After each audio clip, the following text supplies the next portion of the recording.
المصنف ابن ابی شیبہ کے اندر یہ بات آتی ہے کہ ایک بندہ حضرت سیدنا علی مرتضیٰ کرم اللہ وجہ کریم کے پاس آیا اور اس نے کسی دوسرے بندے کی بیماری کا ذکر کیا اور دعا کی درخواست کی، تو آپ نے فرمایا کہ اللہ کے دو نام ہیں، یا حلیم و یا کریم، یا حلیم و یا کریم۔ ان ناموں کے ساتھ دعا کرو کہ یا حلیم یا کریم فلاں کو شفا عطا فرما۔ اب اپنی زبان میں بھی آپ کر سکتے ہیں اور عربی میں بھی یا حلیم و یا کریم مشفع، آگے مریض کا نام لیں کہ یا اللہ اس مریض کو شفا عطا فرما۔ حلیم اللہ کا یہ اسم ہے۔ حضرت علی کرم اللہ وجہ کریم خطبے کے شروع میں فرماتے تھے سبحانہ ولا حلمہ بعد علم۔ حلم کا معنی ہے برداشت کرنا اور حوصلہ رکھنا، بردباری۔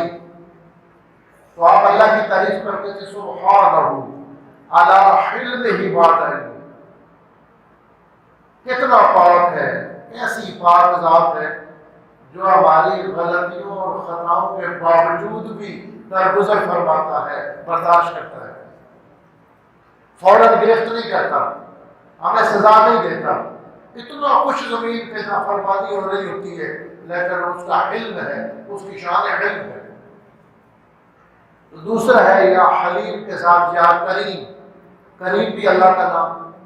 تو فرمایا ان دو ناموں کے ساتھ، اس بندے نے ان دو ناموں کے ساتھ دعا کی تو اللہ نے مریض کو شفا عطا فرمایا۔ اور یہاں تو ہمارے اپنی مسجد میں ایک بار یہ واقعہ ہوا، میں یہ بیان کرنا چاہتا تھا جمعے پہ، تو میں خطبے میں بیان نہیں کر سکا، اور خطبے سے پہلے تقریر سے بعد خطبے سے پہلے یہ میں نے بیان کر دیا۔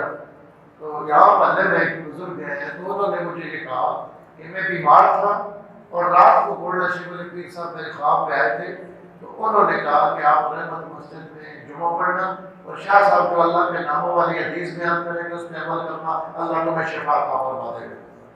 یہ تو یہاں کا ذاتی تجربہ ہوا ہے۔ المصنف ابن ابی شیبہ میں یہ حدیث آتی ہے۔ تو اللہ کا نام حلیم، اللہ کا نام کریم، تو اللہ اپنے اسماء کی تجلی بھی فرماتا ہے اور صفات کی تجلی بھی